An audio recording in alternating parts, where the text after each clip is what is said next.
Bonjour à tous, prenons un moment tous ensemble aujourd'hui pour continuer à lire et méditer le volume 6 du livre du ciel de Luisa Picaretta. Au nom du Père qui me crée, du Fils qui me sauve et du Saint-Esprit qui me sanctifie. Amen. Jésus, une fois de plus, nous nous immergeons en toi, dans ta divine volonté, dans ce grand bain, cette grande mer de ta lumière où il y a absolument tout. Nous nous gorgeons de toi, nous nous remplissons de toi, nous nous consumons en toi. En toi, Jésus, nous perdons le néant que nous sommes. Nous fusionnons nos volontés dans la tienne, nous te les offrons, Seigneur, pour que tu t'en serves comme champ d'action et que tu continues ton œuvre de création dans nos cœurs. Viens créer en nous, Seigneur, sanctifie-nous, purifie-nous à chaque instant, fais-nous grandir dans cette ressemblance, dans cette sainteté divine que tu veux pour chacun de nous. Seigneur, nous nous abandonnons entre tes bras à la manière de tout petit, de nouveau-né. Nous voulons vraiment tout accueillir comme venant de tes adorables mains. Nous te serrons contre nos cœurs comme tous les jours et nous voulons te dire que nous t'aimons, nous voulons t'adorer, te louer, te bénir, te glorifier, t'honorer, te remercier, t'embrasser, te serrer, le tout avec ta volonté à toi, au nom de toutes les générations humaines, en réparation pour tous les péchés des infidèles, des schismatiques, des sectaires, de ceux qui se débaptisent, de ceux qui n'ont pas au plus foi en ta miséricorde, de tous ceux qui s'écartent de ton cœur pour aller se perdre, tous ceux qui n'aiment pas ta maman, qui ne t'aiment pas, tous les baptisés qui finalement te connaissent très peu, qui ne vont jamais t'honorer à l'église. On veut réparer également pour tous les actes qui te blessent, toute la froideur, l'indifférence, tous les manques de réciprocité à ton amour, tous les blasphèmes. Voilà, on entend réparer par l'offrande de qui nous sommes, par l'offrande de tout ce qui forme nos êtres, nos désirs, nos pensées, nos affections, nos misères, nos volontés. On te donne tout, Seigneur. Sers-toi de tout comme fondation pour établir ton royaume. Viens faire ta demeure en nous, Seigneur. Nous t'ouvrons grand les portes de nos cœurs. Viens et viens avec ta maman, avec ton Père, avec l'Esprit Saint. Viens prendre toute la place en nous. Prends cette domination absolue sur notre être, Seigneur. Utilise nos yeux, nos bouches, nos oreilles, nos pensées, nos actes, nos pas. Utilise tout, investis tout de ta présence, de ta lumière, de ton amour, de ton Esprit Saint. Nous voulons devenir, ces bons instruments dociles entre tes mains et nous voulons tous travailler à l'avènement de ce merveilleux royaume, ce royaume d'amour où tous les hommes seront heureux, ce royaume de ta divine volonté où tu seras reconnu, tu seras au milieu de tes enfants, aimé de tous, et où les hommes seront tous debout, revêtus de ce manteau de lumière, seront tous propriétaires de tous les biens célestes avec toi, Seigneur. Voilà, tu nous appelles à cette place d'enfant de Dieu, tu nous appelles à revenir à cette place pour laquelle nous avons été créés, cette place qu'avait Adam dans son état d'innocence, que nous avons perdu depuis la chute d'Adam. Voilà, par ce don de la vie dans la divine volonté, tu nous y appelle à nouveau, Seigneur. Quelle chance, vraiment merci de nous avoir fait naître après Louisa pour que nous puissions avoir cette énorme chance de lire ces écrits du ciel et de nous en abreuver et de nous laisser brûler par toutes ces vérités, toutes ces vies divines qui viennent vraiment nous façonner jour après jour, qui nous travaille, qui nous transforme. Merci Seigneur, nous te demandons maintenant de disposer nos cœurs et nos intelligences pour que nous puissions accueillir ce que tu veux nous donner aujourd'hui, le comprendre avec ta sagesse et ta compréhension à toi. Enveloppe-nous de ta lumière, donne-nous ton cœur, Seigneur. Nous voulons vraiment qu'il y ait cet échange de cœur, cet échange de vie, cet échange de volonté. Nous voulons vraiment te donner tout ce que nous sommes et prendre tout ce que tu es, Seigneur. Alors viens réceptionner en chacun de nous tous ces mots bénis qui sont les tiens et grave-les dans toutes nos cellules en lettres de lumière, que nous puissions y penser continuellement et que cela nous pousse à nous unir davantage à toi, que cela nous pousse à faire plus d'actes dans ta divine volonté, acte après acte. Nous alimentons ta vie en nous, c'est toi qui grandis en nous quand on fait nos actes, donc c'est magnifique. Un acte de plus compte, c'est cette vie du divin vouloir, c'est ta vie, c'est toi qui grandis, Seigneur. Alors vraiment puissions-nous par nos actes t'alimenter, Seigneur, et alimenter cette vie de prière, cette vie d'amour, cette vie de sainteté. Et par nos actes, nous savons bien que toi, à chaque fois, tu retires quelque chose d'humain dans notre cœur pour y placer quelque chose du ciel. Donc voilà, on se purifie. Tu prononces également ton fiat créateur sur chacune de nos âmes quand on fait des actes en union avec toi, et quelque chose de magnifique se crée, nouveaux cieux, nouveau soleil, nouvelle floraison, nouvelle sainteté. Tu prononces également les paroles de la consécration sur notre âme, donc c'est juste incroyable.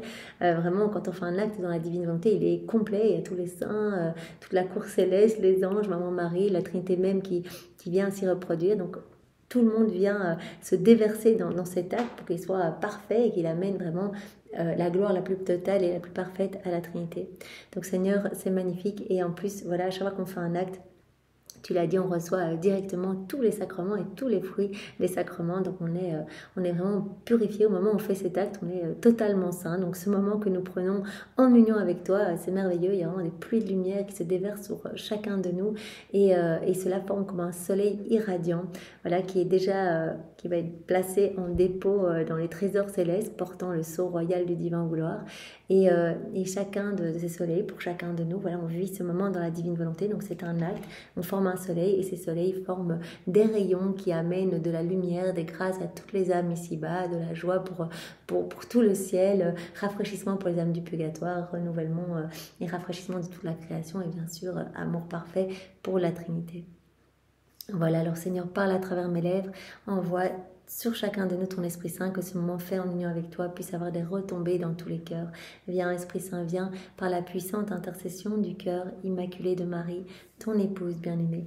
Viens Esprit Saint, viens par la puissante intercession du cœur immaculé de Marie, ton épouse bien-aimée. Viens Esprit d'amour, Esprit de feu, Esprit de force, Esprit de joie, Esprit de sainteté. Viens nous saisir chacun de nous maintenant. Viens par la puissante intercession du cœur immaculé de Marie, ton épouse bien-aimée. Et Seigneur, on fait tout avec cette intention de te glorifier parfaitement, de te faire plaisir et de te ramener des âmes, bien sûr.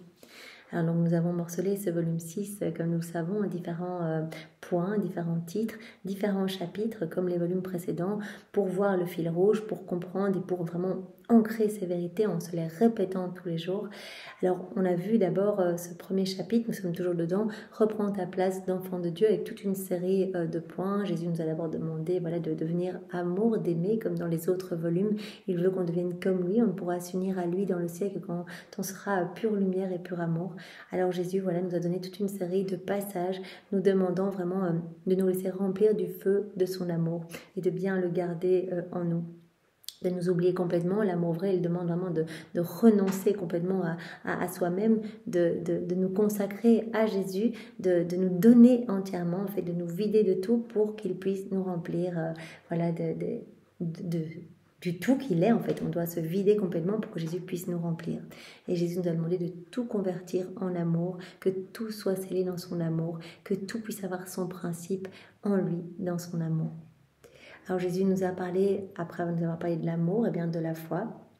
Nourris-toi de la lumière de la foi et puis de l'espérance, donc la charité, la foi et l'espérance qui sont ces trois vertus théologales. Et Jésus a dit, je suis la charité, je suis la foi, je suis l'espérance. Il y a vraiment ce côté inséparable en fait qui fait référence au mystère trinitaire comme un feu, le feu qui peut représenter l'amour, en fait la charité, et la lumière et la chaleur qui sont la foi, l'espérance. Les trois sont vraiment unis.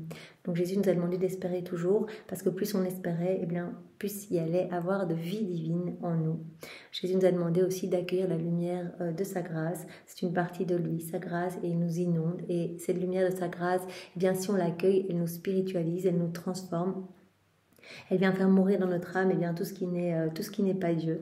Donc pour laisser cette lumière nous envahir, on doit tout faire pour plaire à Jésus, donc avec cette pureté d'intention. Et si on le fait, on recevra tout de son âme, de son cœur. En fait, on est tous câblés à son cœur. Il nous avait montré avec fil d'or, fil d'argent, fil rouge, etc. Et on recevra absolument tout si on accueille la lumière de sa grâce, si on s'ouvre en fait, si on se dispose à accueillir, on se recevra tout de son cœur. Jésus nous a parlé à nouveau de l'obéissance, nous a demandé d'être obéissant à sa divine volonté, parce que notre mérite ne vient pas de ce qu'on fait, de nos œuvres, mais de notre obéissance à sa sainte volonté. Et cela va nous donner vraiment les couleurs divines si on obéit. On ne doit pas trop raisonner sur l'obéissance. Il faut vraiment s'abandonner et dire Seigneur, ce que tu veux, je le veux aussi. Jésus nous a demandé aussi d'être attentif, attentif à ne pas l'offenser, attentif à ne pas entretenir, à nourrir nos faiblesses et celles des personnes qui sont sous notre autorité, comme nos enfants, etc. Et d'être attentif aussi à sa présence partout, l'activité de la divine volonté, et la divinité qui est à l'œuvre partout, dans chaque élément créé autour de nous. Donc attentif à sa présence. Alors Jésus nous a demandé aussi d'être humble, l'humilité c'est comme une fleur sans épines et c'est la connaissance de nous-mêmes, en fait reconnaître qu'on n'est rien du tout sans Dieu et donc qu'on puisse par cette reconnaissance, offrir notre rien, plonger notre rien dans le tout qu'est Dieu pour nous laisser remplir bien, du tout qu'il est. Jésus nous a demandé, c'est au point 9, d'être stable, d'être persévérant dans le bien, d'être courageux. En fait, de la stabilité, elle va attirer la lumière divine, elle va attirer la chaîne de grâce, elle va rendre l'âme riche de la vie divine. Maintenant, au plus, évidemment, on va faire nos petits actes, on va être persévérant, on va être dans cette continuité. Au plus, cela va nous être facile de le faire, parce que c'est la vie de Jésus qui grandit en nous, donc il prend de plus en plus de place, et Jésus, il est totalement immuable, il ne change pas. Donc il va nous donner cette immuabilité. Donc au début, Jésus dit, mais soyez persévérants, parce que ça va être après de plus en plus naturel, comme il vous est naturel de cligner des yeux, de respirer, etc. Au début, ça nous demande un petit effort. On se réveille et on dit, voilà, Seigneur, je t'offre ma journée, je fais mon acte préalable, je plonge toute ma journée déjà dans ton cœur, je te remets tout ce que je vais faire. Déjà, je veux tout vivre uni à toi pour ta gloire, pour le salut des âmes, etc. Je veux vraiment, te glorifier. Je veux déjà préparer mon cœur pour qu'il te célèbre si je dois te recevoir aujourd'hui, si je vais te recevoir aujourd'hui. À la Sainte Messe, etc. Donc voilà, on peut faire nos actes préalables et puis tout au long de la journée, on appelle Jésus. Donc vraiment, cela au début, il va nous demander un petit effort, de faire nos actes, de nous sortir quelque part un petit peu du brouhaha du monde pour dire « Ah Seigneur, je te laisse faire en moi ». Voilà, c'est ce que Jésus nous a dit hier ou avant-hier, ce martyre continuel de notre volonté propre au profit de la divine volonté, cette crucifixion de notre volonté propre. Donc ça va nous demander cette petite attention. Mais Jésus nous l'a promis. Voilà, ça va prendre de plus en plus de place, cette lumière en vous, cet amour aussi pour moi va grandir et donc cela va être pour vous de plus en plus facile parce que c'est ma divine volonté qui va prendre de plus en plus de place, elle va être souveraine en vous, elle va de plus en plus prendre les commandes de votre vie, c'est Jésus la divine volonté, hein. Et donc elle va vous entraîner, ma divine volonté, dans son mouvement incessant, continuel. La divine volonté, c'est l'infatigable travailleuse, elle est tout le temps en mouvement, elle est tout le temps au travail et donc elle va nous entraîner à faire nos rondes, à mettre nos jetés partout. Donc vraiment, on a ces petits efforts à faire au début, cette constance, cette persévérance, etc. Et puis Jésus va s'occuper de purifier nos âmes. Donc c'est merveilleux, en fait, sans effort pour essayer de changer notre comportement, juste l'effort de donner notre oui, de faire nos actes, et Jésus s'occupera de notre sanctification, une sanctification divine, il s'occupera vraiment de nettoyer nos cœurs, vraiment de les rendre beaux, parce qu'il ne va pas cohabiter avec le péché, donc il va vraiment tout décaper en nous.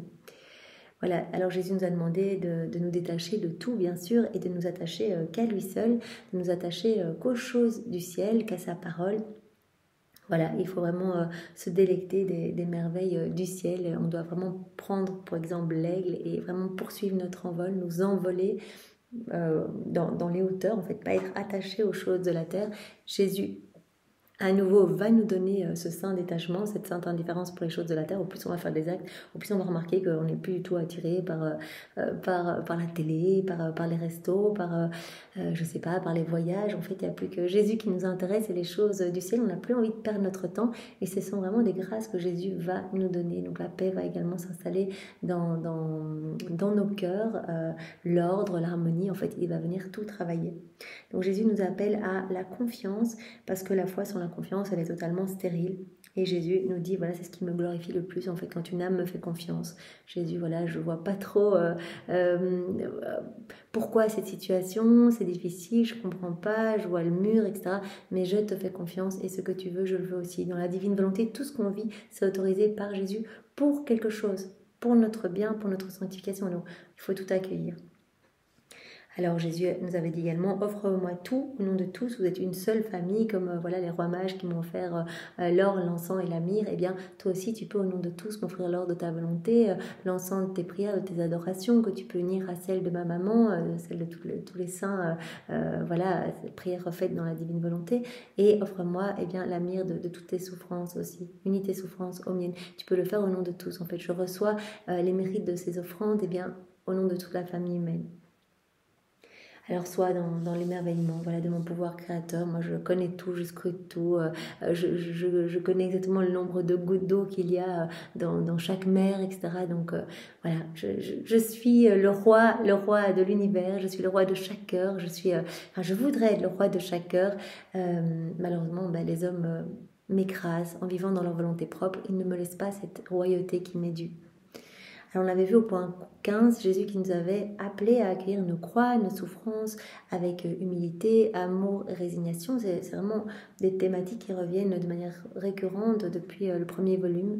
Accueille tes peines en fait, tout ce que tu vis, unis tout à mes souffrances à moi en fait. Pour que tes petites souffrances portent les fruits de mes souffrances à moi, de mes souffrances rédemptrices. Donc la croix, elle se change en lumière dans le ciel. On a vu avec Maman Marie, voilà, cette glaive dans son cœur. On sait qu'elle en a eu des milliards et des milliards, mais voilà, cette glaive qu'on lui reconnaît, c'est cette douleur. Eh bien, cela formait des canaux de lumière. C'était comme des soleils, comme en fait des soleils sous forme de croix dans son cœur. Donc elle était au milieu de toute cette lumière qui rayonnait. Cette lumière dardait la Trinité, glorifiait la Trinité. Et par ces canaux, eh bien, en fait, elle recevait des grâces à n'en plus finir qu'elle distribuait pour tout le ciel et pour toute la terre. Donc chaque croix, chaque souffrance se change en lumière. Alors la croix, elle incarne vraiment la souffrance, elle incarne Dieu dans l'âme et l'âme en Dieu. Parce que Jésus nous a dit, voilà, moi quand je suis venu sur la terre, eh bien j'ai divinisé l'humanité et j'ai aussi divinisé la croix. Et donc la croix, quand l'âme l'accueille, en fait, elle m'incarne en elle. C'est pas une union, c'est une véritable incarnation. L'âme devient souffrance et Jésus a dit, je suis dans chacune des souffrances. Donc la croix est vraiment un cadeau que je fais à l'âme. Jésus nous a dit aussi, c'est aussi pour l'âme comme une assignation en fait.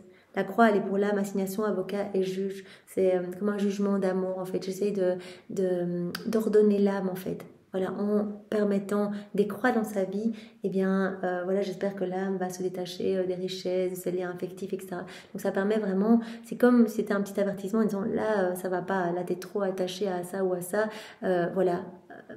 En vivant ces humiliations, eh bien, tu vas comprendre que les personnes autour de toi sont volages et qu'elles changent la vie tout le temps, que tu ne peux pas te fier à elles et que tu dois t'attacher qu'à moi. Donc en fait, ces croix servent vraiment à tout réordonner en nous.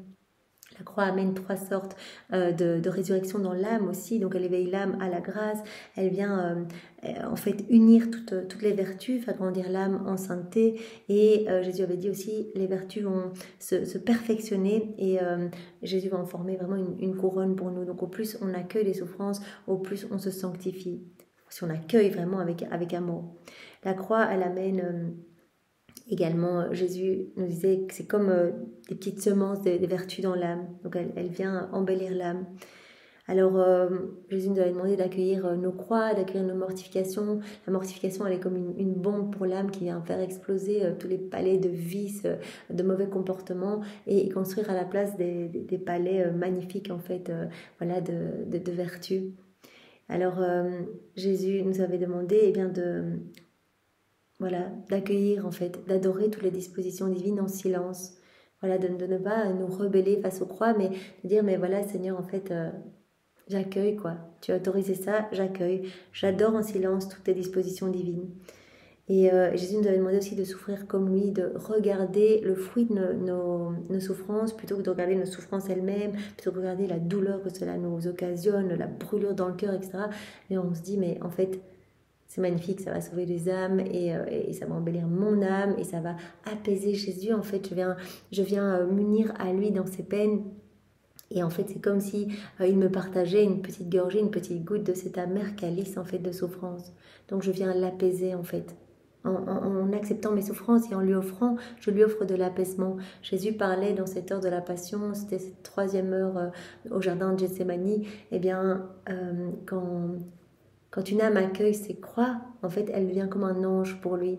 Un ange, un petit ange gardien, quoi. C'est comme si on était près de lui, qu'on disait, voilà Seigneur, en acceptant mes peines, je suis près de toi et je m'unis à toi. Et je t'amène du réconfort. Voilà, donc toute une série d'autres points encore sur la croix. Donc vraiment, cette croix qui est un cadeau que Jésus nous fait pour vraiment nous sanctifier. Donc cette voie accélérée de la sanctification. Alors, ensuite, on a vu le point 16, donc Jésus qui nous a dit « Viens vivre dans ma volonté ». Et on a vu différents points, donc le premier étant la résignation à ma volonté, c'est le premier pas à faire, en fait, cela désaveugle l'âme. Et il faut après continuer pour arriver à se consumer complètement en moi. Jésus avait dit « Un acte de parfaite résignation va purifier l'âme de tout péché véniel volontaire ».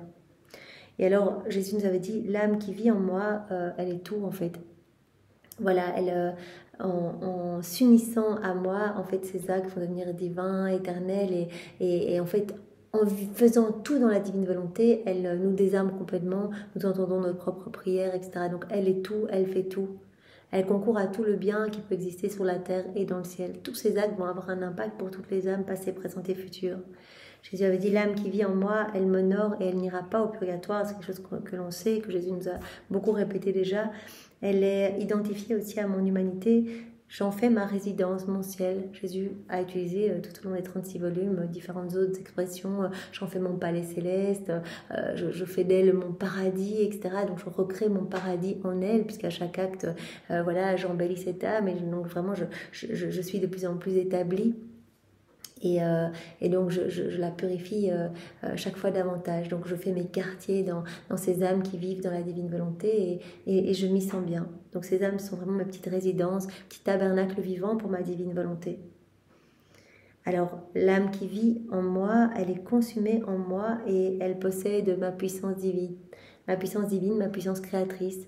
Donc Jésus avait dit, c'est vrai, les vertus, c'est très bien pour vraiment grandir en intimité, en affection avec moi, mais c'est vraiment le fait de vivre dans ma volonté, d'être consumé en moi, de fusionner votre volonté dans la mienne, qui fait que vous allez acquérir ma puissance divine en fait. Que vos actes doivent avoir cette puissance, cette portée illimitée, intemporelle.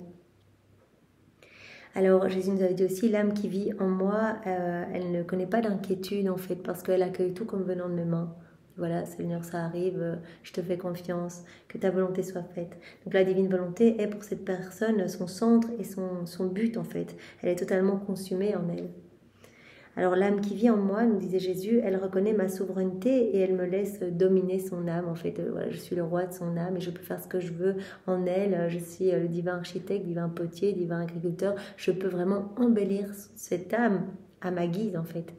C'est ça qui me plaît, c'est que je crée continuellement et je me repose dans ces belles créations que je fais dans cette âme. Tandis que je ne trouve pas de repos, je suis continuellement triste et ligotée dans les âmes qui vivent dans leur volonté propre, je ne peux rien faire en fait. Et donc j'essaie de trouver des nouveaux stratagèmes continuellement pour essayer de ramener ces âmes à mon cœur. Tandis que dans les âmes abandonnées entre mes bras, qui vivent en moi, qui me font confiance, eh bien j'ai cette souveraineté absolue. Elles me laissent le champ libre, elles me laissent les commandes de leur vie. Et moi je m'amuse et je me repose dans les merveilles que je fais en fait dans ces âmes. Alors Jésus nous avait dit aussi, l'âme qui vit en moi, elle est complètement liée à moi, elle est totalement liée à moi, attachée à moi. On avait vu ces ruisseaux de lumière qui sortaient de Louisa et qui sortaient de Jésus et qui s'entrelaçaient. Hier aussi, il y avait aussi un exemple avec des fils de lumière qui partaient de la tête de Jésus jusqu'à la tête de Louisa. Donc elle était totalement liée. Tout l'intérieur de Louisa était lié à l'intérieur de Jésus, au cœur de Jésus. Donc cette âme qui vit en moi, elle est totalement liée à moi et par là même, en fait, elle est liée au prochain. En fait, elle va être remplie de moi. En fait, c'est moi qui vais vivre en elle et cet amour va déborder et elle va aimer toutes les personnes qu'elle va voir. Elle va les aimer en moi. En fait, elle va les aimer parce que ils sont mes enfants, parce que ce sont mes images et parce qu'elle m'aime en fait, parce qu'elle m'aime et qu'elle veut me ramener des âmes. Alors Jésus nous avait dit aussi, l'âme qui vit en moi, elle m'offre son martyre continuel, donc ce martyre de l'attention, de faire nos actes, mais aussi cette crucifixion de notre volonté propre au profit de sa volonté. L'âme qui vit en moi, elle me nourrit et elle répond à mon amour. On nourrit Jésus, on devient des hosties vivantes pour Jésus. Et l'âme qui vit en moi, elle possède la clé de ma volonté, elle en fait ce qu'elle veut. L'âme qui vit en moi, elle devient lumière et elle me laisse former mon image en elle. Donc Jésus avait dit, voilà, acceptez de vous laisser vider de tout, en fait, ne vous attachez à rien, offrez-moi votre rien. Et moi, en fait, sur une toile vierge, je peux peindre mon image, je peux prendre toute la place. Donc donnez-moi votre rien et je vous remplirai du tout que je suis. Donc voilà, je forme mon image dans l'âme qui vit en moi, elle devient totalement lumière. L'âme qui vit en moi, elle entend mon murmure et j'entends le sien. Continuellement, elle m'entend en fait en elle. Elle va sentir cette vie divine se déployer en elle. Elle va me ressentir comme Louisa, là, ce 4e niveau de vie dans la divine volonté qui sentait vraiment Jésus dans son souffle, dans ses soupirs, etc. Elle sentait Jésus en elle. Complètement, elle sentait cette vie divine en elle. Nous, on en est encore au début, donc peut-être qu'on ne le sent pas vraiment, mais on peut déjà voir notre personnalité changer, notre tempérament changer. On acquiert vraiment les humeurs divines, petit à petit. Il y a beaucoup de travail, mais petit à petit. Et Jésus dit, et moi j'entends en fait l'âme qui vit dans la divine volonté, je l'entends, j'entends son murmure dans tout mon être, j'entends son murmure dans ma voix, dans mes oreilles. En fait, on fait un. Voilà, moi je vis dans cette âme avec mon Père l'Esprit Saint, et cette âme, elle vit en moi, elle vit en nous. Donc c'est le rien qui se perd dans le tout, et c'est le tout qui s'enclôt dans le néant. Alors, l'âme qui vit en moi, elle m'adore à chaque instant. On a vu ce très beau passage pendant l'heure de la passion du chemin de croix, où Louise a demandé à Jésus, mais qu'est-ce que ta maman elle a fait finalement quand elle t'a vu là, t'es tellement triste, etc., quand elle t'a croisé après tes deux premières chutes. Et Jésus a dit, en fait, elle a fait un simple acte d'adoration, c'est-à-dire qu'elle s'est unie à ce que j'étais en train de faire. Elle n'a pas fait quelque chose d'extraordinaire, elle pouvait pas, elle était empêchée par les soldats. Donc en fait, elle a dit, voilà, mon fils était totalement dans la divine volonté, de toute façon tout le temps uni à Jésus. Elle a dit, voilà mon fils, je viens jouer mon office de mère, je viens penser toutes tes plaies, je m'unis à toutes tes prières, toutes tes réparations, toutes tes souffrances, toutes tes peines. Voilà, donc elle l'a, avec ses intentions, elle l'a enlacé, recouvert d'amour, etc. Elle s'est vraiment unie à lui. Et Jésus nous a dit, la véritable adoration, c'est ça. C'est d'unir votre volonté à la mienne. Donc chaque acte que vous faites, c'est une véritable adoration, une adoration parfaite. Quand vous êtes devant le Saint-Sacrement et que vous dites j'adore, j'adore, mais qu'en fait il n'y a qu'une seule faculté qui est à l'œuvre, vous êtes en train de prier et vous pensez à autre chose, vous êtes complètement ailleurs, c'est pas une vraie adoration. Jésus dit la vraie adoration, c'est quand vous me tenez compagnie. Jésus, je suis là et je m'unis, comme on le dit avant de commencer ici, je m'unis à ta divinité, à ton humanité et à ta volonté. Voilà, là, je suis là, tout ce que tu fais, je le fais avec toi. Je sais que dans chaque hostie, il y a toute ta vie, il y a toute ta mort, il y a ta résurrection, il y a ta passion, il y a tout. Je m'unis à toi, Seigneur. Et ce que tu fais, je le fais aussi distribué dans mon cœur et dans chaque cœur, tous les fruits attachés à tous ces moments de ta vie, au moment de ta passion, etc. Voilà, que cela puisse regorger dans chaque cœur et que des âmes puissent revenir à toi. Voilà, Seigneur, je te console, je suis près de toi, je suis là. Alors aujourd'hui, on va voir encore différents points donc, de ce point 16, donc on va le terminer aujourd'hui et donc on aura fini ce chapitre 1. Donc avec le point 16, l'âme qui vit en moi, elle contient tout en elle, elle est propriétaire de tout et elle se trouve dans la demeure de toutes les richesses. Donc à la date du 30 mai 1905.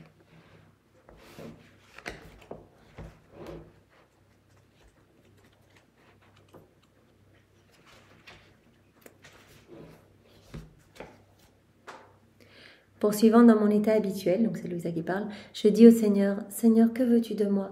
Manifeste-moi ta sainte volonté. » Il me répondit, « Ma fille, je te veux totalement en moi, afin que je puisse tout trouver en toi. » « Qu'est-ce que tu veux de moi ?» demande Louisa. Jésus dit, « Je veux que tu sois tout le temps immergé en moi. Ta volonté fusionnée dans la mienne. Je te veux totalement en moi. » C'est Jésus s'adresse à nous, pas un petit peu, pas quelques actes dans la divine volonté, et puis le reste dans notre volonté propre. Je te veux tout le temps et complètement immergé en moi, afin que je puisse tout trouver en toi. Parce que si tu vis en moi, tu es tout le temps en moi, tu vas me faire grandir en toi. Donc je vivrai en toi et tu auras la source de tout. Tu auras la divine volonté comme vie, la fontaine de tous les biens, de tous les bonheurs célestes. Je trouverai tout en toi alors. En étant totalement en moi, tu me feras trouver en toi toutes les créatures. Tu me feras trouver en toi la réparation, la satisfaction, l'action de grâce, la louange, ainsi que tout ce que les créatures me doivent.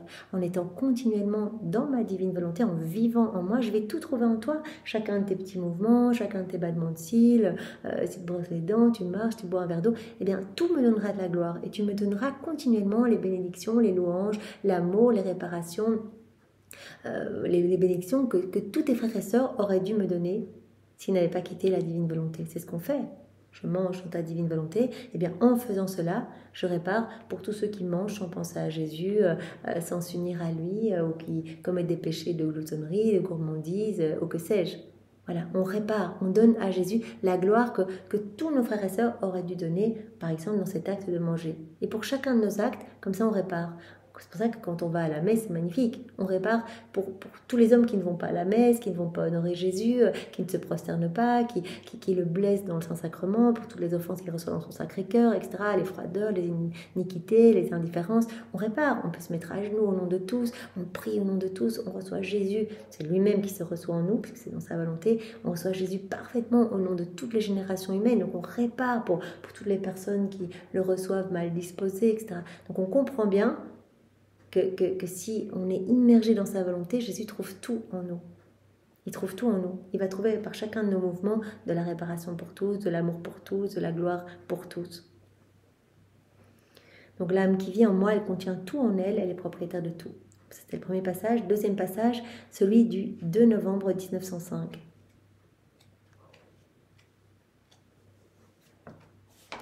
Me trouvant dans mon état habituel, j'étais très affligée par la privation de mon adorable Jésus, et je disais « Oh Seigneur, je ne veux que toi, je ne trouve aucun contentement hors de toi, et toi tu m'as laissé aussi cruellement. » Lisa, elle dit « Jésus, tu es tout mon bonheur, tu es tout mon contentement, mais je souffre quand je ne te vois pas physiquement. » Sortant de mon intérieur, Jésus me dit « C'est bien ainsi, je suis ton unique contentement. » Jésus, il a un amour jaloux, en fait, il est fou d'amour de chacun de nous, il a tout fait pour chacun de nous, il nous aime tellement, et donc il a besoin qu'on lui donne tout, en fait.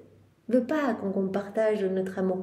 Lui, on lui donne la priorité et puis il nous remplit de son amour et son amour déborde après sur tous les autres. Mais il veut que nos yeux ne soient fixés que sur lui. C'est bien ainsi, je suis ton unique contentement et je trouve tout mon contentement en toi, de sorte que si je n'avais personne d'autre, toi seul me rendrais heureux. Parce que je suis tout ton contentement, parce que tu me donnes toute ta vie, parce que tu ne vis que pour moi, parce que tu n'aimes que moi, comme Louisa lui avait dit dans un autre passage. Jésus, moi j'ai que toi, en fait, je suis rentrée dans le cœur de personne et personne n'est rentré dans mon cœur. Tu as toute la place. Et Jésus avait dit, ben oui, je t'ai travaillé et je t'ai épuré pour cette mission, d'être la chef de file, de vraiment ce merveilleux projet d'amour, vraiment d'être la dépositaire de tout ce qui est relatif à la divine volonté, de former ce royaume avec toi. Vraiment, je t'ai mis et je t'ai écarté du monde, etc., paralysé dans ton lit pour te garder tout à moi. Donc Jésus dit, c'est bien, je suis tout ton contentement et toi, tu es tout mon contentement. Je trouve tout mon contentement en toi, de sorte que si je n'avais personne d'autre, toi seul me rendrais heureux. Voilà, même s'il n'y avait que toi, tu satisferais pour tous en fait. Je suis ton tout et tu me donnes de la joie pour tous. Tu me donnes de l'amour pour tous, tu me donnes de l'adoration pour tous. Donc, je suis trop heureux d'être tout ton contentement et toi, tu es tout mon contentement. Même si il n'y avait que toi, je recevrais la gloire de tous, l'amour de tous.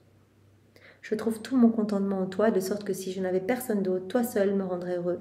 Ma fille, aie un peu de patience, jusqu'à ce que les guerres commencent. Ensuite, nous ferons comme avant. Donc il dit, bon, maintenant, je vais un peu châtier. C'est nécessaire pour ramener des âmes à moi, comme on l'a déjà vu de nombreuses reprises. Donc, tu me laisses aller, donc je ne me montrerai moins, en tout cas, je me montrerai moins à toi, mais sois patiente jusqu'à ce que les guerres se terminent. Ensuite, on fera de nouveau comme avant. Donc je viendrai plus. Sans réfléchir, je dis Seigneur, fais-les commencer ces guerres. Mais immédiatement j'ajoutais Seigneur, je me suis trompée. Jésus dit ta volonté doit être la mienne. Tu dois vouloir ce que je veux. Voilà, si moi je veux aller châtier, tu dois en fait t'ajuster à ce que je veux. On a une seule volonté ensemble. Ta volonté doit être la mienne. Tu ne dois rien vouloir, y compris les choses saintes, qui ne soit conforme à ma volonté. Tout doit être conforme à ma volonté. Ce que tu veux, Jésus, je le veux moi aussi. Je veux tout comme toi. Je veux que tu circules toujours dans le cercle de ma volonté, sans jamais en sortir, afin que tu deviennes ainsi propriétaire de moi-même.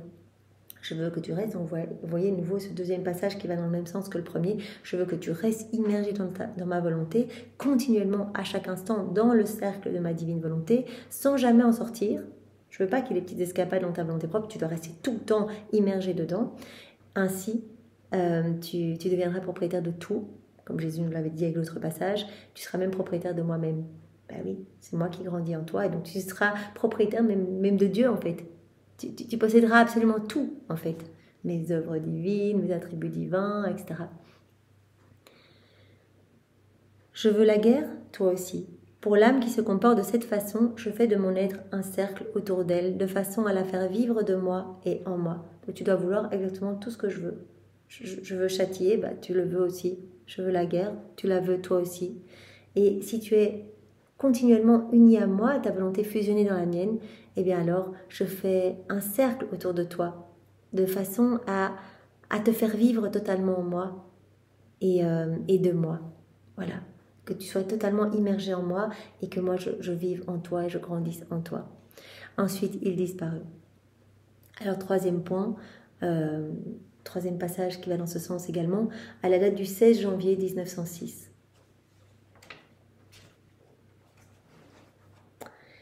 Jésus revint et ajouta, « Ma fille, celui qui vit dans la sphère de ma volonté se trouve dans la demeure de toutes les richesses. » Tu vis dans la divine volonté, tu as tout en fait, tu es propriétaire de tout.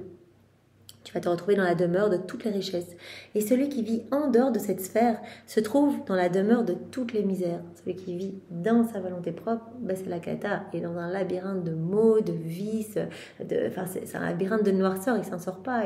Il ne voit pas les embûches du démon, il chute dedans, il ne voit pas l'amour de Dieu présent partout, tous ses sens sont obstrués, donc il avance tout seul, la tête en bas, il gratte dans le sol, il ne regarde pas vers le ciel. Donc voilà, celui qui fait dans sa volonté propre les choses, il se trouve dans la demeure de toutes les faiblesses. Mais celui qui vit dans la divine volonté se trouve dans la demeure de toutes les richesses. Voilà pourquoi il est dit dans l'Évangile qu'on donnera à celui qui a et qu'on enlèvera le peu qu'il a à celui qui n'a pas. Celui qui fait dans sa volonté propre, c'est la cata, c'est de plus en plus enténébré dans son cœur. À chaque fois, c'est comme s'il rajoutait une petite pelletée de terre. Il étouffe de plus en plus cette vie divine en lui, etc. Jésus est de plus en plus enchaîné, il ne peut rien faire, ne peut pas donner. Quand on agit dans la volonté propre, Jésus ne peut rien faire. Donc il ne peut pas nous donner tous les cadeaux qu'il a dans les bras, toutes les bénédictions, etc. Mais si on le laisse faire en nous, on est dans la demeure de toutes les richesses. Jésus est à l'œuvre et il nous donne et le ciel s'ouvre sur nos têtes continuellement, mais à chaque instant, on reçoit des pluies de grâce, de bénédictions, des cadeaux qui regorgent de partout. Vous vous rappelez, Marie dans ce livre bleu, Marie, reine du royaume de la divine volonté, mais on a vu ces échanges d'amour, que continuellement, en fait, elle était sous des torrents de grâce, de puissance, de sainteté, de beauté, et ce qu'elle ne pouvait enclore repartait en action de louange, de bénédiction pour la Trinité, qui ne pouvait se laisser vaincre en amour, et bien redoubler encore de cadeaux, etc. Donc elle était continuellement inondée de bénédictions et de grâce, tout comme Adam dans son état d'innocence, tout comme chacun de nous si nous vivons dans la divine volonté. Mais ça à non plus finir, on reçoit des cadeaux, parce que chaque fois c'est redoublé. Donc on donne du parfait à Dieu, on donne Dieu à Dieu, on lui donne ses propres prières, ses propres adorations, etc. Et donc il redouble encore de cadeaux pour nous. On remet en mouvement, par exemple en méditant les mystères du Saint-Rosaire, on remet en mouvement ces mystères, on reçoit tous les fruits attachés à tous ces mystères. C'est merveilleux. Et en plus, ces fruits sont redoublés dans notre cœur et ça déborde dans chaque cœur. Donc l'âme qui vit dans la divine volonté, eh bien, elle vit vraiment dans la demeure de toutes les richesses. C'est pour cela, comme il est dit dans l'Évangile, qu'on donnera à celui qui a et qu'on enlèvera le peu qu'il a à celui qui n'a pas. En fait, puisque celui qui vit dans la sphère de ma volonté se trouve dans la demeure de toutes les richesses, il n'y a pas à s'étonner qu'il soit de plus en plus riche de tous les biens. On est de plus en plus riche, on reçoit de plus en plus en fait. À chaque fois, Jésus, à chaque acte, à chaque respiration, à chaque battement de cœur, à chaque mouvement, en fait, on fait des acquisitions divines à n'en plus finir. À chaque fois qu'on fait un petit acte, mais tout est acte, chaque mouvement, chaque pas, etc., eh bien, on reçoit des nouvelles choses du ciel. Donc, on devient de plus en plus riche. On reçoit de nouveaux attributs de Jésus, il crée de nouvelles choses, de nouvelles étoiles, on met des petits je t'aime, on fait une ronde, on demande partout l'avènement du royaume, etc. sur les éléments créés. Et bien, tous ces éléments vont se recréer dans notre âme. Et bien, je t'aime sur le soleil, et bien hop, le soleil va être créé dans mon âme. Nouveau soleil dans mon âme, avec sa chaleur, je reçois la lumière divine, etc. Je reçois les attributs divins aussi qui sont cachés derrière chacun de ces éléments. Donc en plus, on avance dans la divine volonté, au plus on s'enrichit. Voilà. C'est pour cela que chaque journée, en plus, est un cadeau. On doit remercier en disant merci Seigneur de me donner l'occasion de vivre eh bien, de nouveaux moments unis à toi pour faire de nouvelles acquisitions du ciel. Voilà. En fait, puisque celui qui vit dans la sphère de ma volonté se trouve dans la demeure de toutes les richesses, il n'y a pas à s'étonner qu'il soit de plus en plus riche de tous les biens. Pour celui qui vit en moi, comme dans sa propre maison, est-ce que je pourrais me montrer avare? Au contraire, ne lui donnerai-je pas tantôt une faveur, tantôt une autre, jusqu'à ce que j'ai partagé avec lui tous mes biens? Bien sûr que oui. Je lui donne de plus en plus. Moi, je veux tout lui partager. Je veux qu'il soit absolument propriétaire de tout avec moi, tout en commun. Il n'y a pas de petites choses à toi, petites choses à moi. Tout en commun. Jésus veut tout nous donner. Donc c'est pour ça que c'est merveilleux, dans la divine volonté, on peut prendre, tout nous appartient, il faut arrêter de grappiller pour une grâce. On prend, Seigneur, je prends le pardon que tu as donné sur la croix, on la rompt à tes ennemis, je vais placer ce pardon dans chaque cœur, je prends ton sang, il m'appartient, toutes tes plaies, ta passion, et je vais vraiment recouvrir toutes les âmes, etc. avec ton sang, je vais vraiment les nettoyer avec ton sang précieux. On sait qu'une goutte peut nettoyer l'humanité entière, on va nettoyer les âmes du purgatoire, etc. avec ton sang. Tout nous appartient. Jésus dit, arrêtez de demander, servez-vous. Je prends ta paix dans ton cœur, je la répands dans chaque cœur, je prends tout ce qu'il y a d'ailleurs dans le cœur de Maman-Marie, je répands ça dans chaque cœur pour que tous puissent devenir des demeures agréables pour toi, etc. Voilà. Pour celui qui vit en moi, comme dans sa propre maison, est-ce que je pourrais me montrer avare? Au contraire, ne lui donnerai-je pas tantôt une faveur, tantôt une autre, jusqu'à ce que j'ai partagé avec lui tous mes biens? Bien sûr que oui. Par contre, pour celui qui se trouve dans la demeure de toutes les misères, en dehors de ma volonté, sa propre volonté est par elle-même la plus grande des misères et la destructrice de tous les biens. C'est notre volonté propre, on détruit tout, on saccage, on étouffe cette vie divine. Voilà Jésus sur la croix qui agonise, qui est super mal. Donc en fait, on détruit tout avec notre volonté propre. Notre volonté propre, c'est la source de toutes les misères, si elle est déconnectée de la divine volonté. Il n'y a donc pas à s'étonner que si cette âme a quelques biens, des biens sans contact avec ma volonté, ces biens lui soient enlevés, puisqu'ils lui sont inutiles. De toute façon, elle va tout détruire, elle va tout enténébrer. Donc elle va tout perdre, elle s'enfonce de plus en plus. Donc voilà, Seigneur, garde-nous bien unis à toi, donne-nous ce don de la vie dans la divine volonté, que nous puissions par nos vies te faire plaisir et voilà, être dans ces échanges d'amour avec toi, dans ces danses amoureuses avec le ciel, dans vraiment cette harmonie où on va tout accueillir, on voit ton amour et on répond au nom de tous. Alors, on va voir le point 17. L'âme qui vit en moi, elle me permet de continuer ma vie en elle, à la date du 5 juin 1905.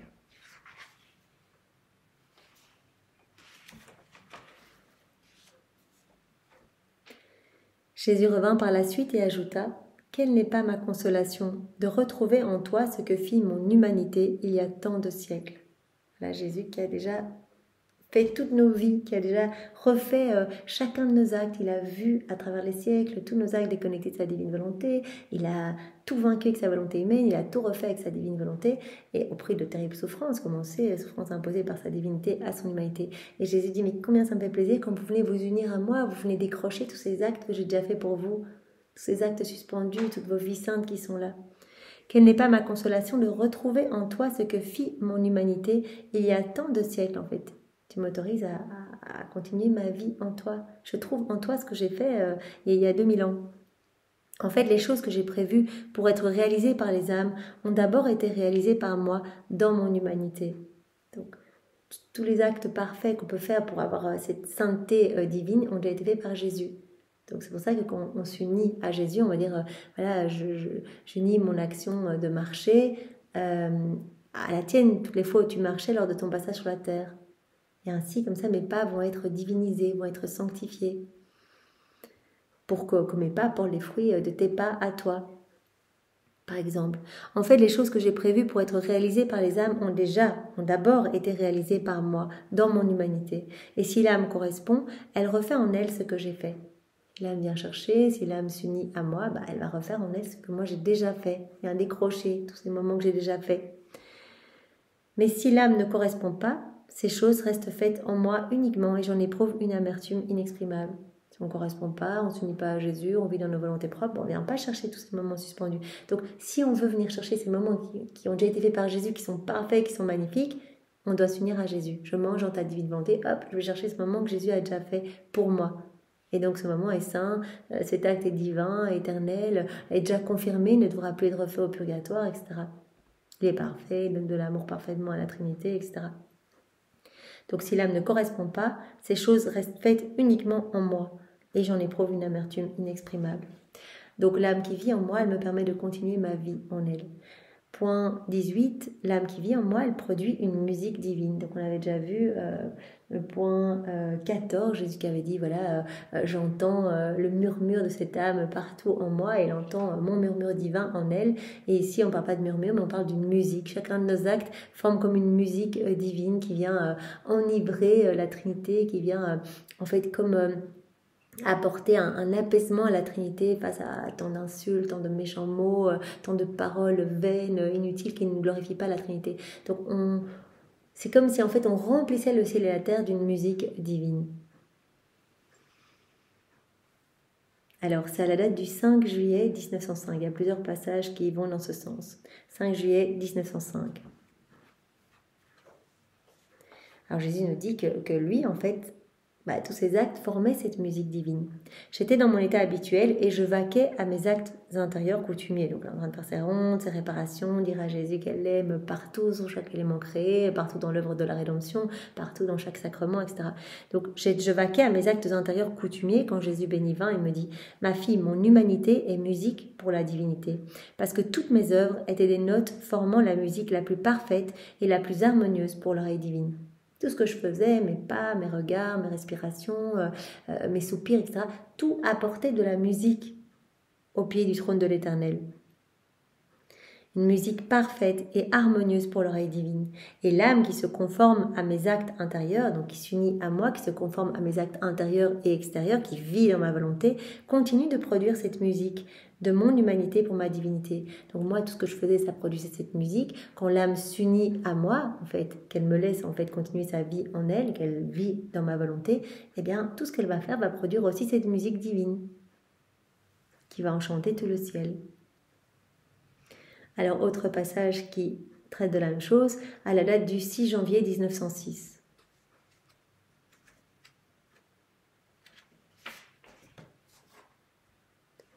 Je poursuivais dans mon état habituel et je me trouvais en prière quand Jésus béni vint.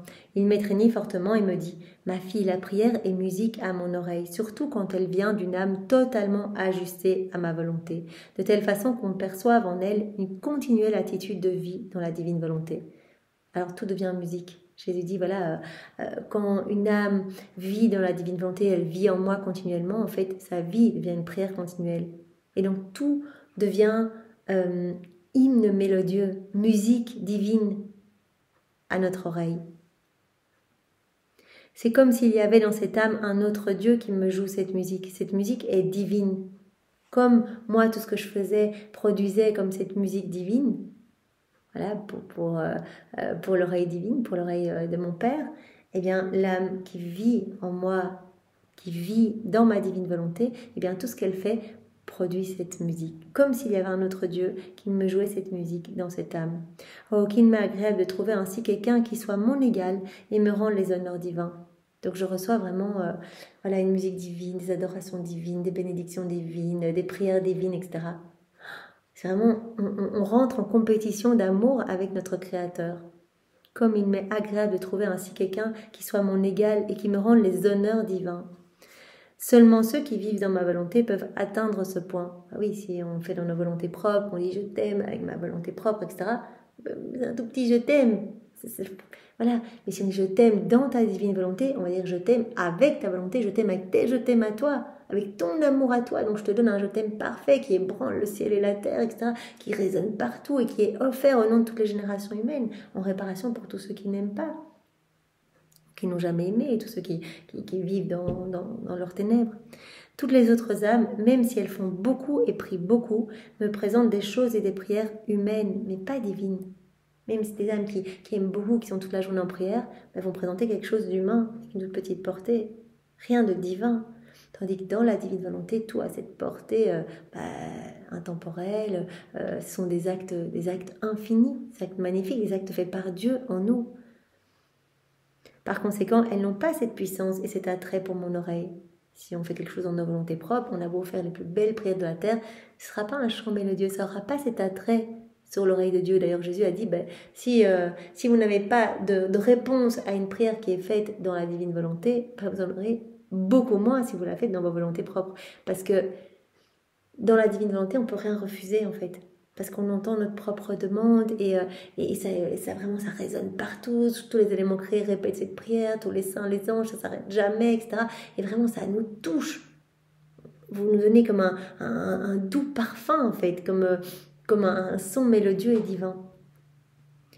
Donc voilà, si vous faites quelque chose dans vos volontés propres, eh bien vos prières, voilà, ce que vous offrez, eh bien ça n'aura pas cette puissance et cet attrait sur notre oreille divine. Voilà, alors troisième point qui va dans ce sens également, à la date du 7 février 1904.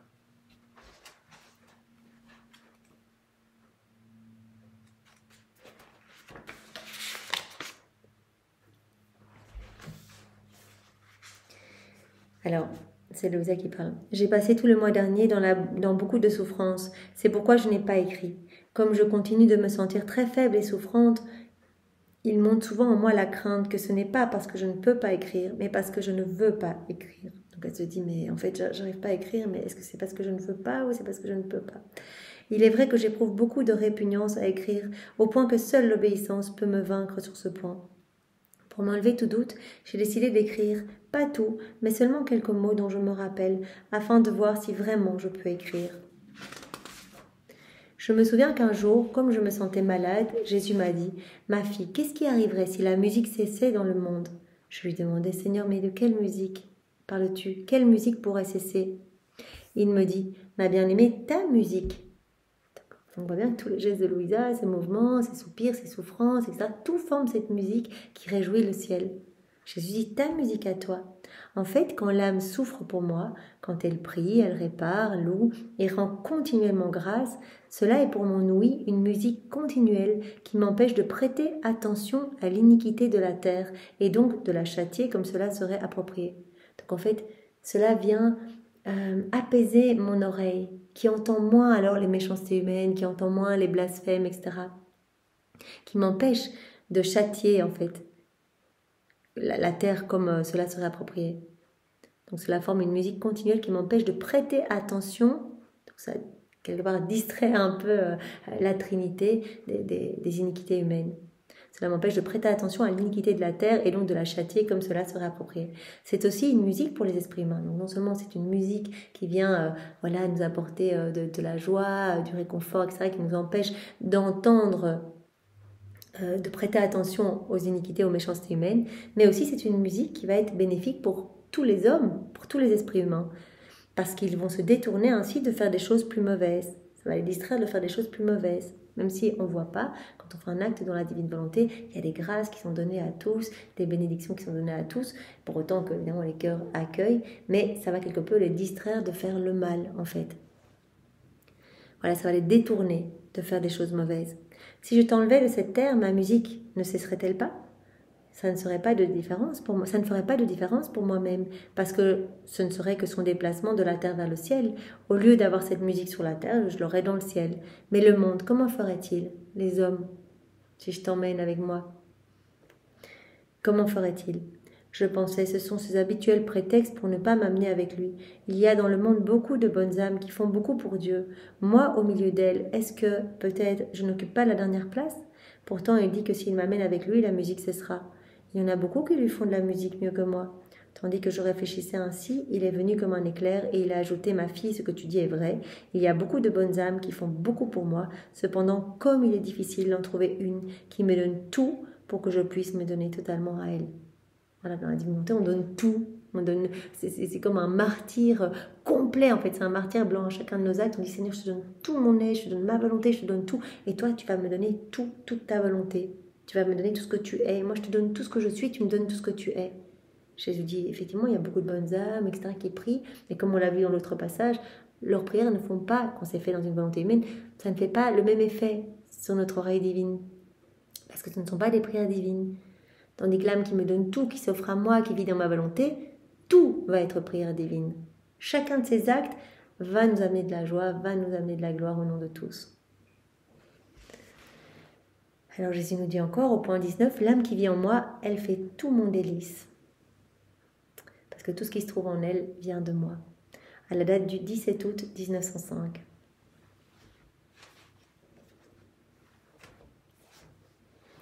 En poursuivant dans mon état habituel, je vis la maman reine, disant à notre Seigneur, « Viens, viens dans ton jardin pour te délecter. » En disant cela, elle semblait faire allusion à moi. En entendant cela, je me sentais pleine de honte et je me disais intérieurement, « Je n'ai en moi rien de bon, comment pourrait-il se délecter en moi ?» Ton mari qui dit, « Ah Jésus, viens te reposer dans ton jardin » en montrant Louisa, dans ton petit paradis en fait, dans ton petit Éden, viens te reposer en elle. Elle se dit, « Mais j'ai rien de bon en moi, comment est-ce qu'il pourrait se délecter en moi ?» Pendant que je pensais ainsi, Jésus béni me dit, « Ma fille, pourquoi rougis-tu ? Toute la gloire d'une âme est associée au fait que tout ce qui se trouve en elle ne vient pas d'elle, mais de Dieu. Ça ne vient pas de toi. Tout ce qui est de bon en toi, c'est moi qui l'ai mis acte après acte. Je t'ai façonné, je t'ai purifié, je t'ai travaillé, etc. Donc je trouve mes délices en toi, parce que j'ai recréé mon paradis en toi. Et moi, en échange, je dis à cette âme que tout ce qui est mien est sien. » Pendant qu'il disait cela, il me sembla que mon petit jardin, façonné par Jésus lui-même, donc Jésus va faire ce beau petit jardin en nous aussi, si on le laisse nous façonner, nous travailler acte après acte. Il me sembla que mon petit jardin, façonné par Jésus lui-même, s'unissait à son très grand jardin qui se trouve dans son cœur, que les deux ne faisaient qu'un et que nous nous y délections ensemble. Ensuite, je suis revenue dans mon corps. Donc, ce petit jardin façonné par Jésus, ne faisait qu'un avec le grand jardin dans le cœur de Jésus et nous nous y délections ensemble, ce que Louisa nous dit. C'est trop beau. Alors, point 20, l'âme qui vit en moi, elle perd son tempérament, elle perd ses goûts personnels. Donc, Jésus va nous dire qu'il dépouille complètement l'âme qui vit dans la divine volonté pour la remplir de lui. Il faut passer par ce dépouillement. On doit accepter évidemment de nous laisser dépouiller. À la date du 6 décembre 1904.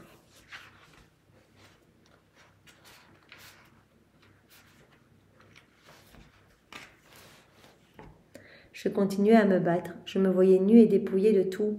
Il n'existe peut-être pas d'âme plus misérable que la mienne, tant ma misère est extrême. Quel changement! Si le Seigneur ne fait pas un miracle de sa toute-puissance pour me faire sortir de cet état, je vais certainement mourir de misère. Elle se sent en fait dépouillée de tout.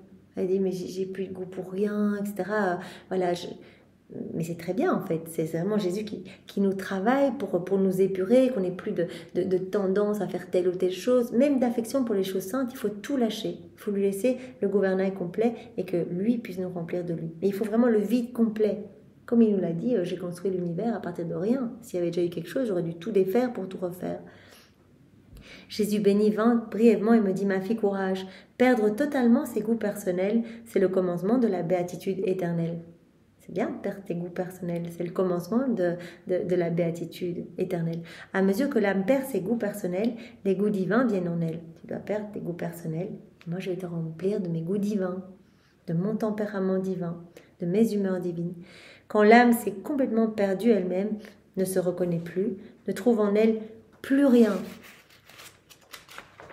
d'elle-même, elle ne se reconnaît plus en fait, elle voit que sa personnalité change, elle se rend compte qu'elle n'est plus attachée à rien du tout ici-bas, qu'elle est les yeux tout le temps fixés sur le ciel, qu'elle ne se reconnaît plus elle-même, même pas dans les choses spirituelles, alors Dieu la remplit de lui-même et la comble de toutes les joies divines. C'est trop beau, hein? Quand l'âme ne se reconnaît plus, ne trouve en elle plus rien d'elle-même, même pas dans les choses spirituelles, alors Dieu la remplit complètement. Et la comble de tout, la comble de toutes les joies divines. Alors et seulement alors, l'âme peut être dite bienheureuse. Voilà, l'âme est bienheureuse quand elle est remplie totalement de Dieu. Et pour être remplie totalement de Dieu, il faut accepter d'être totalement vidé de nous-mêmes. Il n'y a pas la place pour les deux volontés en nous. En effet, aussi longtemps qu'elle avait quelque chose d'elle-même en sa possession, elle ne pouvait être exempte d'amertume et de peur, et Dieu ne pouvait lui communiquer son bonheur. Le bonheur total, la béatitude totale, c'est qu'on est rempli totalement de Dieu. Plus de peur, plus de doute, plus rien. C'est Dieu totalement en nous. Toute âme arrivée au port de la béatitude éternelle doit nécessairement avoir vécu ce détachement. Toutes les âmes qui sont au paradis ont vécu ce détachement. Il n'y a plus rien de perso en elle. Voilà. Toute âme arrivée au port de la béatitude éternelle doit nécessairement avoir vécu ce détachement douloureux, oui, mais nécessaire. Généralement, ce détachement, il se réalise quand? Au moment de la mort. Et le purgatoire, après, va y mettre la touche finale. Si on est encore tout gorgé de nous-mêmes, et bien au moment de la mort, il va y avoir ce gros détachement, on part avec rien du tout, hein, on y va sans rien, notre âme dépouillée, et puis le purgatoire va venir, par les flammes purgatives, et bien nous remplir d'amour en fait, nous remplir totalement, remplir tous ces petits vides d'amour, tous ces petits gaps dans notre cœur en fait, toutes les fois on a agi sans Dieu, tout ça va devoir être fait au purgatoire, rempli d'amour, tous nos actes faits dans nos volontés propres vont devoir être refaits au purgatoire, voilà. Et donc ce détachement, la complet, se fait au moment de la mort, et puis après, c'est le purgatoire qui va venir purifier l'âme. C'est pourquoi si on demande aux créatures sur la terre ce qu'est le goût de Dieu, ce qu'est la béatitude divine, elles sont incapables d'en dire un seul mot. Personne ne peut dire le bonheur complet, la béatitude éternelle. Personne n'arrive à répondre parce qu'il n'y a personne sur la terre qui est totalement rempli de Dieu pour pouvoir vraiment connaître ce qu'est la béatitude éternelle. Si ce n'est les âmes vivantes dans la divine volonté qui vont pouvoir, grâce à ce don, se laisser remplir de Dieu déjà ici-bas. Et vraiment, Jésus va permettre ce dépouillement de tout ce qui les remplissait en fait, ce détachement, et il va venir nettoyer nos cœurs de tout ce qui nous remplissait en fait, de tout ce qui nous tenait attachés en fait. Cependant, pour mes âmes bien-aimées, qui se sont données totalement à moi, les âmes vivantes dans la divine volonté, je ne veux pas que leur béatitude commence seulement là-haut dans le ciel, mais je veux qu'elle commence dès ici-bas sur la terre. Jésus a dit, l'âme qui vit totalement dans ma volonté, qui est remplie de moi, elle va déjà vivre la vie des bienheureux ici-bas. Elle va connaître cette béatitude éternelle ici-bas. Elle va faire partie de cette milice céleste alors qu'elle est encore ici-bas. On dit qu'elle est déjà citoyenne du ciel, mais en mission sur la terre. Pourquoi? Parce que je la remplis déjà totalement de moi. Acte après acte, je grandis en elle. C'est cet amour qui grandit en elle, elle-même de plus en plus, et il y a de plus en plus de lumière et de sainteté divine en elle. Et étant remplie de moi, elle perd tous ses goûts personnels, même pour les choses saintes, etc. Donc, elle acquiert mes humeurs, mon tempérament à moi. Donc je veux que mes âmes bien-aimées, vivent déjà cette béatitude ici-bas.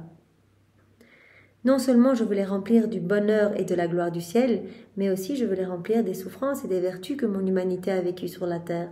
C'est pourquoi je les dépouille non seulement des goûts matériels, on va être dépouillé de nos goûts pour les choses ici-bas,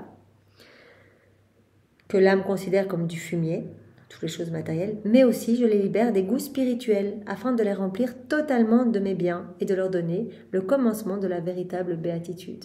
Donc même si on avait des habitudes dans nos prières, etc., Jésus dit, je vais tout nettoyer de toute façon pour vous remplir de moi.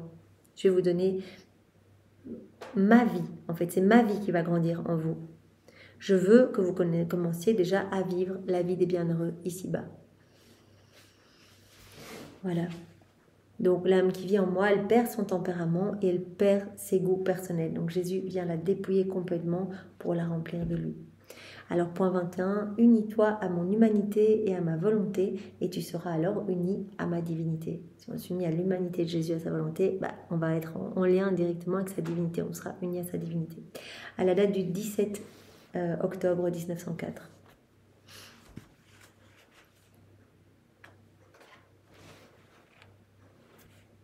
Je poursuivais dans mon état habituel dès que Jésus béni vint.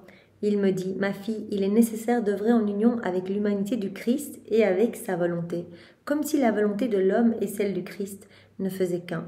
Il faut vraiment que ta volonté soit fusionnée dans la mienne. Et cela uniquement pour plaire à Dieu. Voilà, j'ai l'intention de te glorifier, de te plaire, Seigneur, je fusionne ma volonté dans la tienne. En agissant ainsi, l'âme se trouve en continuel contact avec Dieu, puisque l'humanité du Christ était une sorte de voile couvrant sa divinité. Je m'unis à ton humanité et à ta volonté, comme l'humanité de Jésus était un voile cachant sa divine volonté à l'heure, sa divinité à l'heure, on va être en contact avec la divinité. Si je m'unis à la volonté de Jésus et à son humanité, je serai uni à sa divinité. Voilà. En agissant ainsi, donc l'âme se trouve en continuel contact avec Dieu, puisque l'humanité du Christ était une sorte de voile couvrant sa divinité. Quand on œuvre en passant par ce voile, on est automatiquement avec Dieu. Donc unis-toi à mon humanité et à ma volonté, et tu seras uni à ma divinité. Celui qui ne veut pas œuvrer par le moyen de la très sainte humanité de notre Seigneur et qui veut trouver le Christ est comme quelqu'un qui veut trouver le fruit sans trouver son enveloppe. Cela est impossible. Il faut passer par l'humanité de Jésus pour être en contact avec sa divinité. Jésus nous avait déjà dit d'ailleurs cela dans les autres volumes antérieurs. Voilà, mirez-vous dans le miroir de mon humanité et vous serez en contact avec ma divinité. Alors un autre passage qui va dans ce sens, à la date du 23 juin 1905. Poursuivant dans mon état habituel, je pensais à la façon dont Jésus-Christ est mort, et je me disais qu'il ne pouvait craindre la mort, parce que son humanité, étant unie à sa divinité, et transformée en elle, et était en parfaite sécurité, comme une personne dans son propre palais. On se dit, Jésus ne pouvait pas craindre la mort, parce que son humanité était unie à sa divinité, transformée en elle. Et je me disais, comme c'est différent pour l'âme. Pendant que j'avais cette sotte pensée, ainsi que d'autres du genre, Jésus béni vint et me dit, « Ma fille, celui qui s'unit à mon humanité, » donc à nouveau, c'est la même chose que Jésus nous a dit dans l'autre passage, « celui qui s'unit à mon humanité se trouve à la porte de ma divinité, car mon humanité, c'est comme ce petit voile cachant ma divinité, car mon humanité, c'est le miroir à travers lequel l'âme voit ma divinité. » Donc mon humanité, c'est comme ce petit voile. Si tu t'unis à mon humanité, à ma volonté, tu vas être uni à ma divinité. Si tu t'unis à mon humanité, c'est comme ce miroir par lequel tu vas pouvoir voir ma divinité. Si quelqu'un se tient dans les reflets de ce miroir, il est naturel que tout son être soit transformé en amour. Voilà, tu te regardes dans le miroir de mon humanité, tu te tiens dans les reflets de ce miroir de mon humanité, eh bien tu vas être en contact avec ma divinité. Voilà, tu vas voir ma divinité et tout ton être va être transformé en amour. Ma fille, tout ce qui provient de la créature, le clignement de ses yeux, le mouvement de ses lèvres, ses pensées et tout le reste devrait être amour. Je veux que tout soit consommé dans mon amour, que tout devienne amour. Mon être étant totalement amour, là où je trouve de l'amour, j'absorbe tout en moi et l'âme habite en moi en toute sécurité comme dans son propre palais. Si tout est amour, j'absorbe tout en moi qui suis amour et l'âme va vivre en sécurité en moi comme dans son palais. Par conséquent, quelle crainte pourra avoir une âme de venir à moi à travers sa mort si elle se trouve déjà en moi, si déjà elle se trouve en moi.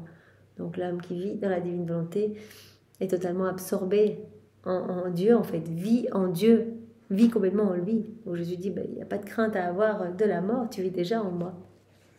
Tu es déjà transformé en amour, en fait. Dès que tu fais quelque chose, c'est de l'amour, c'est absorbé directement en moi qui suis amour. Alors, dernier point pour aujourd'hui, Jésus nous dit au point 22, « Chéris ma volonté plus que tout », à la date du 27 octobre 1904.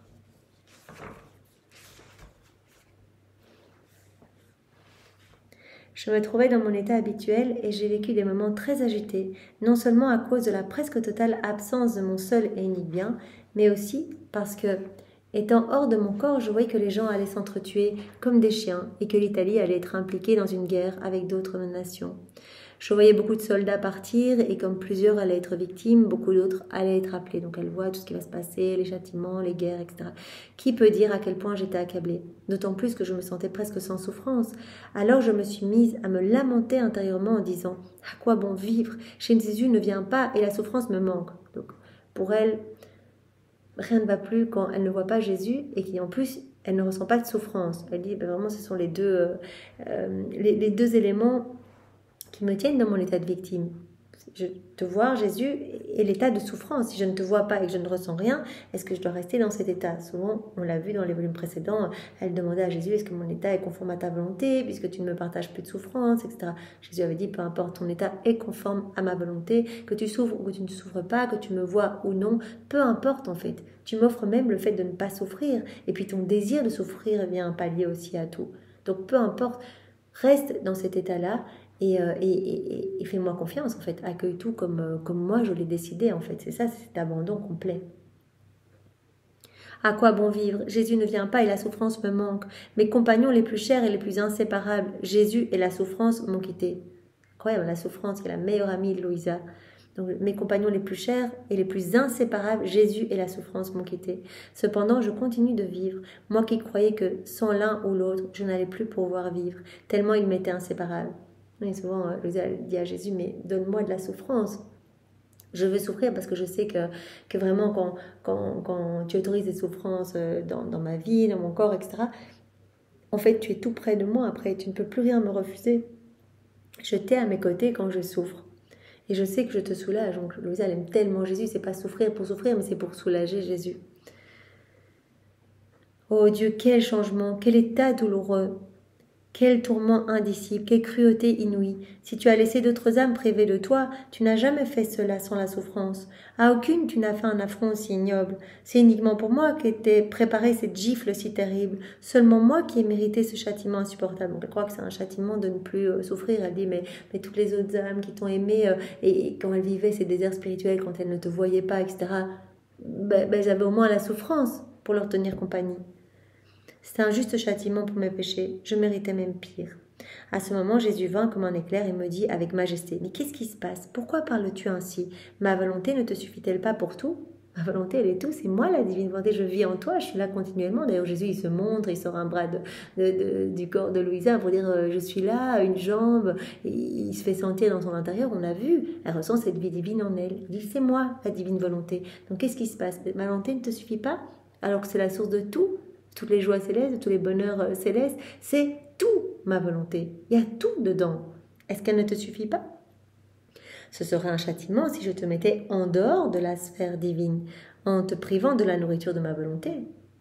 Si tu n'avais pas ma divine volonté, oui, ce serait terrible, mais là tu as tout avec ma divine volonté. Ce serait un châtiment si je te mettais en dehors de la sphère divine et si je te privais de la nourriture de ma volonté, laquelle je veux que tu chérisses plus que tout. Réjouis-toi, tu as ma divine volonté œuvrante en toi. Je suis là en toi et c'est moi qui œuvre en toi. J'œuvre avec mon Père et l'Esprit Saint en toi de manière réelle, de la même façon que si j'opérais du ciel. Donc les décisions sont prises à partir de ton cœur de la même façon que si on les prend du ciel. Donc c'est juste complètement incroyable. Donc je veux que tu chérisses ma volonté plus que tout. Donc fais-moi confiance, tu as ma divine volonté œuvrante en toi. Je suis là et j'œuvre en toi. Il est nécessaire que tu sois sans souffrance pour quelque temps, afin de laisser un peu de place à ma justice pour châtier le monde. Donc Jésus explique bien, voilà, si je ne souffre pas, c'est parce que je dois exercer ma justice. Je ne peux pas prendre satisfaction chez toi par tes souffrances et exercer aussi ma justice. Donc c'est l'un ou l'autre, et là c'est nécessaire que je déploie ma justice et que j'exerce ces châtiments, que j'exerce ma justice pour ramener des hommes à mon cœur. Donc voilà, tu es sans souffrance pour le moment, mais chéris ma volonté, réjouis-toi, ma divine volonté est œuvrante en toi. Voilà, et bien nous allons arrêter pour aujourd'hui. Nous avons fini ce chapitre 1 par ce point 16. Et donc nous avons vu aujourd'hui toute une série de points magnifiques, voilà, où Jésus nous a dit l'âme qui vit en moi, elle est propriétaire de tout, elle contient tout en elle, elle se trouve vraiment dans la demeure de toutes les richesses, et à contrario, l'âme qui vit dans sa volonté propre, elle se trouve dans la demeure de toutes les misères en fait. Donc vraiment, choisissons de vivre avec Jésus pour connaître joie céleste, bonheur céleste, béatitude éternelle. Déjà ici-bas. Alors Jésus nous a dit, l'âme qui vit en moi, elle me permet de continuer ma vie en elle, j'ai déjà tout fait, les actes de chacun sont là, sanctifiés, les actes suspendus, tout est magnifique. L'âme qui va s'unir à moi, elle va pouvoir décrocher ces moments. Donc ça me fait immensément plaisir, parce que si on ne s'unit pas à moi, voilà, en fait les actes ont juste été faits en moi, mais personne ne vient les chercher. Et je vois des âmes qui se perdent, qui courent à leur perdition, alors que j'ai déjà tout fait pour elles. Alors l'âme qui vit en moi, qui vit dans ma volonté, elle produit à chacun de ses pas, à chacun de ses mouvements, une musique divine qui enchante tout le ciel et qui est bénéfique pour tous les habitants de la terre. L'âme qui vit en moi, elle fait tout mon délice parce que je trouve en elle, en fait, voilà, tout ce que j'y ai mis, en fait. C'est moi qui embellit ce jardin, en fait, qui recrée mon paradis en cette âme. Donc je trouve vraiment mes délices en elle, tout mon contentement en elle. Alors Jésus nous a dit aussi, l'âme qui vit en moi, elle perd totalement son tempérament, ses goûts personnels. En fait, je la dépouille de tout pour la remplir de moi. Donc c'est vrai que si on ne se reconnaît plus, que les personnes autour de nous ne nous reconnaissent plus, c'est bon signe. Jésus doit nous vider de tout pour nous remplir de lui. Voilà, on change, on n'aime plus les choses qu'on aimait avant probablement. Depuis qu'on a découvert la divine volonté, il y a d'énormes changements. Et c'est comme ça pour tout le monde. Donc Jésus dit, voilà, ne t'inquiète pas si tu perds ton tempérament personnel, si tu changes, que tu acquiers ma douceur, ma patience, ma force, ma tempérance, mon immuabilité, etc. Voilà, c'est normal, c'est moi qui grandis en toi. Et même tes petits attachements, tes petits goûts pour telle prière, etc. Moi aussi, j'ai fait le grand nettoyage en toi. Là-dessus aussi, j'ai fait le grand nettoyage parce que c'est moi qui dois te remplir. Donc, je ne veux même pas que tu t'attaches même à des choses, même spirituelles. C'est moi qui prends le lead complet. Et je recrée mon image divine en toi. Alors Jésus nous a dit aussi au point 21, unis-toi à mon humanité et à ma volonté, et alors tu seras uni à ma divinité. Voilà, si tu t'unis à ma volonté et à mon humanité, tu seras à la porte de ma divinité. En fait, tu vas te mirer dans le miroir de mon humanité et tu vas voir à travers ce miroir ma divinité. Et je veux que tu deviennes complètement amour et je t'absorberai en moi. Alors Jésus a terminé en nous disant « Chéris toujours ma volonté, chéris-la plus que tout ». En fait, c'est la source de tout, de toutes les joies éternelles, de toutes les béatitudes, etc. Il y a tout dans ma volonté et tu es propriétaire de tout. Donc voilà, sois heureuse, accueille ce cadeau, accueille ce don que je veux te faire. Et voilà, ne te pose pas de questions. Si tu changes, si tu vis des moments difficiles, etc., accueille tout, en fait, c'est magnifique. Voilà, c'est mon travail en toi et chéris ma volonté plus que tout. Voilà, et bien merci Seigneur, et pour te remercier de ces belles vérités que tu nous as données aujourd'hui, nous te recouvrons des baisers de Maman Marie, de sa tendresse, de ses caresses, de ces mots tendres qu'elle avait l'habitude de te dire. Nous t'enveloppons sous son manteau céleste au nom de tous, nous te donnons tout l'amour que tous auraient dû te donner, voilà, à travers les bras de Maman Marie. Nous t'offrons tous ces actes.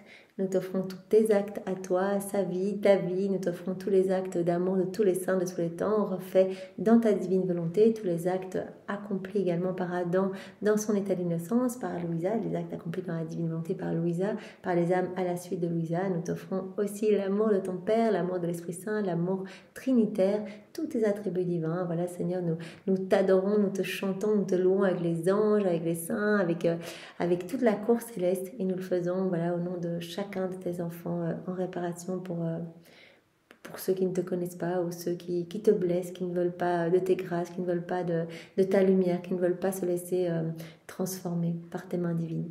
Sois béni Seigneur, tu peux nous enchaîner à ton cœur, nous voulons être transformés et ne permets jamais qu'il y ait même un souffle d'écart entre nous.